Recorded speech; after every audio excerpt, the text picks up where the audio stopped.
Genesis 3:20. The man called his wife's name Eve because she was the mother of all living. The word Eve means life or living. Imagine what it would have been like for Adam and Eve.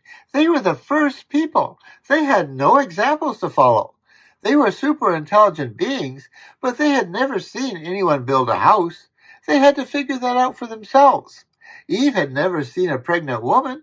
Maybe she witnessed animals giving birth, but that was the closest she ever came before she had her own child. Everything was a new experience, some good, some bad. Sometimes we read these histories and we forget that they were real people, just like us. How would you have felt being the pioneer in everything? It would have been challenging enough without the fall, but the ground was now cursed.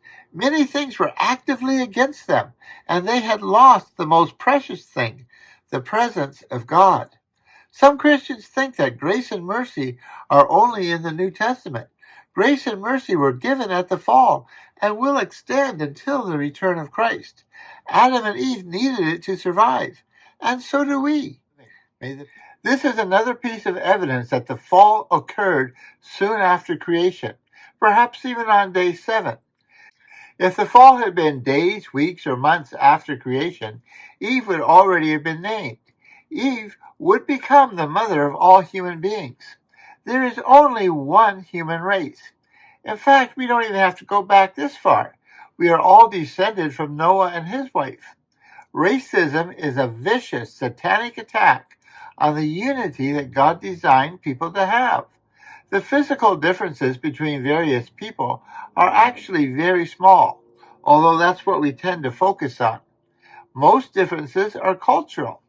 We need to learn to respect and love people regardless of their physical appearance, cultural background, or personal beliefs. Scientific DNA evidence suggests that all humans came from one woman. Evolutionists call her mitochondrial Eve and believe she lived about 200,000 years ago. They believe there could have been more than one Eve, but the lines of the others died out. However, it appears that mitochondrial DNA mutates faster than other DNA, which means that this mother of all living could only be about 6,000 to 6,500 years old. This would agree with the Word of God, but presents a problem for evolutionists. In line with that, the Y chromosome indicates that all human beings also descended from a single man. However, evolutionists don't necessarily believe he lived at the same time as mitochondrial Eve. Science, when properly understood and applied, supports the Bible. This should not be surprising, since God is the author of both science and the Bible. Again, we see how creation and evolution are diametrically opposed. Evolutionists suppose that human beings evolved from a population of ape-like creatures. They look for a missing link, which has never been found and can never be found because it does not exist. The Bible is clear. The first man and the first woman were special creations of our loving God, and from them all human beings have descended. Christian compromise with evolution is a dishonor to the Word of God and earns the contempt of evolutionists.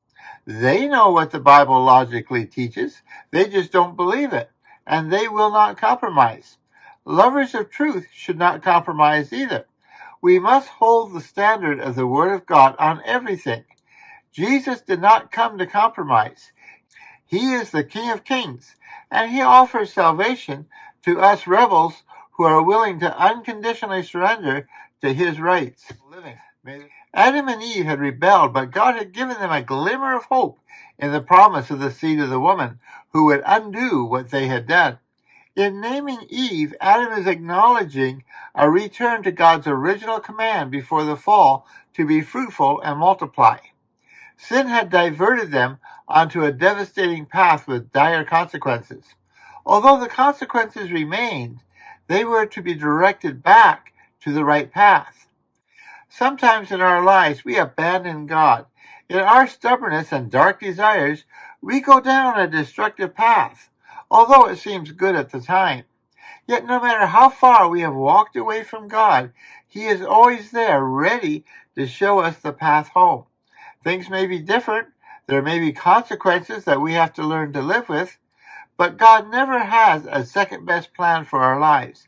He always takes us where we are with all of our experiences, good and bad, and moves us forward with His very best plan. No matter what our past, as we move forward with God, we can be confident that His very best is in store for us. God never does second best. Living. Adam and Eve returned to God's original command to be fruitful and multiply. Satan would have loved for them to have the selfish desire not to have children. That would have ended the human race before it started.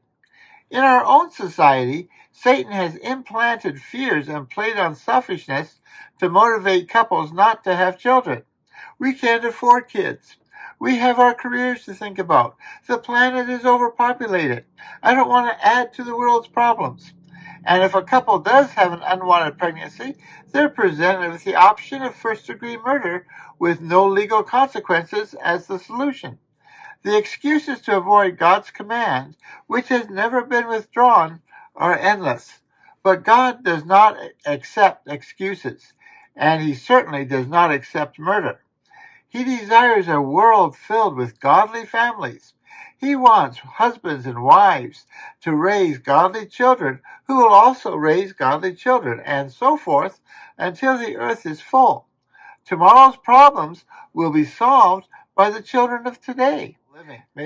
The fear of overpopulation has been used to motivate and pressure people not to have families, especially large families. This is a heathen myth. If everyone stood shoulder to shoulder, they would fit in an area the size of Los Angeles. If they were at the same population density as New York City, they would all fit in the state of Texas. The world currently produces enough food to feed 10 billion people, and there is no reason why it couldn't be increased in the future.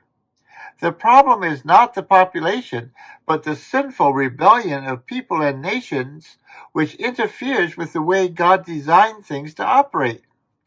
On the part of Christians, fear of overpopulation shows a lack of trust in God.